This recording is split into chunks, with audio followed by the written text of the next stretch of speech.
नमस्कार मेरे प्यारे विद्यार्थियों, स्वागत है, वेलकम है आप सभी का आपके अपने ऑनलाइन प्लेटफॉर्म सीसीएच पर।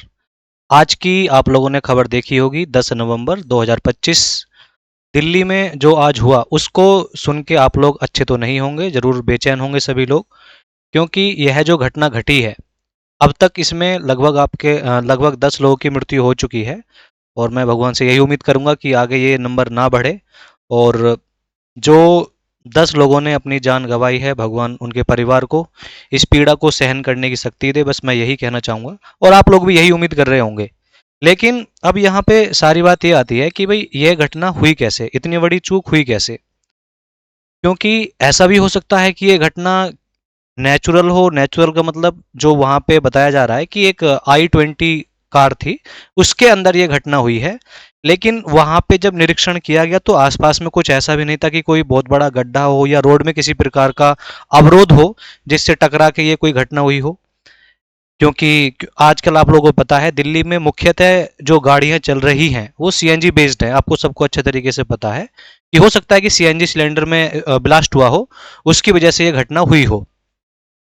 लेकिन 10 नवंबर 2025 को अलग अलग भागों, हमारे देश के अलग अलग भागों में कुछ घटनाएं जो हुई हैं उनको जोड़ते हुए देखा जाए तो यह घटना कहीं ना कहीं ऐसा भी लग रहा है कि हो सकता है कि इसमें कोई आतंकवादी संगठन भी पीछे हो या कोई अन्य प्रकार का कोई ग्रुप, कोई समूह इस घटना के पीछे हो। क्योंकि आज के दिन ही आपको पता है 10 नवंबर को ही आपका हरियाणा फरीदाबाद में एक डॉक्टर थे जो जम्मू कश्मीर से आए हैं, उनके पास 300 किलोग्राम आरडीएक्स मिला है और अलग अलग भागों में हमारे देशों में 2900 किलोग्राम जो आपका विस्फोट रसायन है वो पाया गया है। तो आप ये समझ सकते हैं कि कहीं ना कहीं एक बड़ी वारदात को अंजाम देने की यहाँ पे कहीं ना कहीं कोशिश हुई है। अब इस घटना की बात करते हैं कि आज के दिन ही यह घटना घटी। शाम को जो दिल्ली में लाल किला है उसी के पास में शाम को 6:52 के आसपास यह घटना घटी है।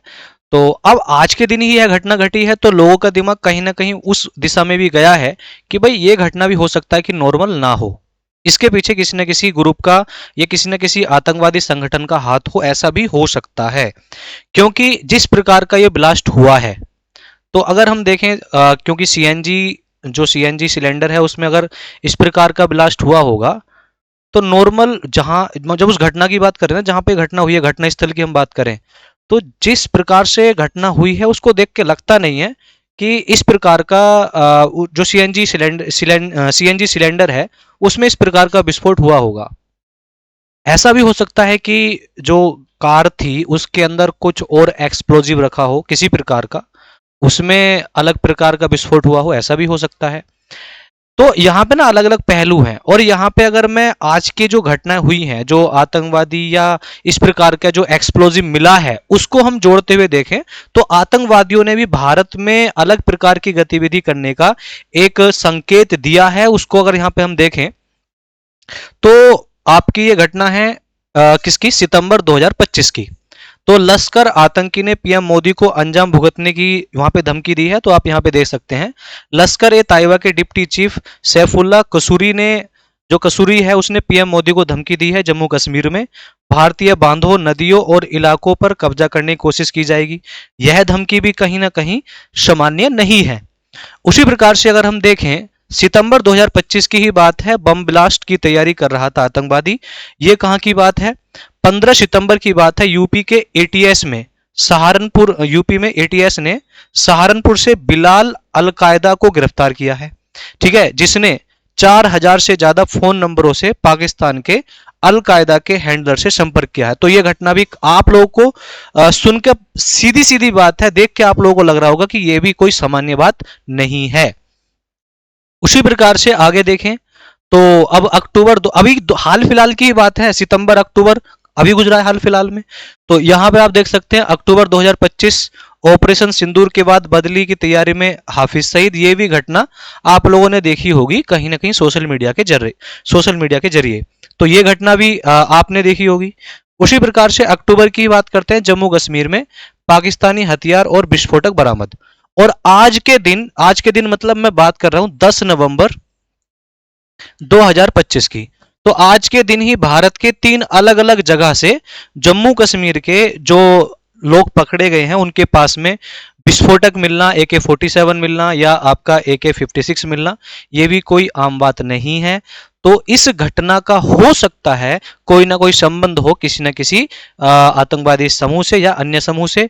ऐसा भी हो सकता है कि यह घटना जो CNG सिलेंडर है या फिर कार के अंदर कोई अन्य विस्फोटक हो उसकी वजह से हुई हो, क्योंकि जो I-20 कार थी उसमें बताया जा रहा था 3 और लोग सवार थे उसके अंदर, उनकी भी मौत हो गई है। और जिन लोगों की मौत हुई है ना, उसमें यह बताया जा रहा है कि उनके ना जो बॉडी है, उनका जो शरीर है, उसमें किसी प्रकार की कील, किसी प्रकार के क्या बोलते हैं उसको, कांच, उसके अवशेष नहीं मिले हैं अब तक। जो मैंने अभी तक जो चीजें एनालाइज करी हैं, तो उसके बेस पे बताया जा रहा है कि ये आग लगने से, आग वहां पे जो लगी है, क्योंकि वो गाड़ी तो जली जली है, वो गाड़ी तो पूरी खत्म हो गई है। उसके अलावा 3 अलग जो आसपास की गाड़ियां थी वो भी उसके संपर्क में आई थी, उनके अंदर भी इस प्रकार की घटना हुई है। तो हो सकता है कि आग लगने से मृत्यु हुई हो, लेकिन इसके पीछे एक गंभीर जो जांच है वो होनी चाहिए और जल्द से जल्द ये पता होना चाहिए कि भाई ये हुआ किस वजह से है ना। क्योंकि यहाँ पे एक बड़ी सुरक्षा में चूक हुई है, क्योंकि भाई सिंपल सी बात है, 10 लोगों की अब तक मृत्यु हुई है और नंबर ना बढ़े, बस मैं यही कहूँगा। तो इसी वजह से एक जो बेचारे जो आम लोग हैं उनकी जान गई है ना, तो इसकी निष्पक्ष जांच होनी चाहिए और पूरी जांच सामने आनी चाहिए, बस यही कहूंगा मैं। और आप लोगों का इस बारे में क्या पॉइंट ऑफ व्यू है, एक बार कमेंट करके जरूर बताएं। और अपना और अपने आस पड़ोस का, अपने माता पिता का, सभी लोग ध्यान रखें। Thank you.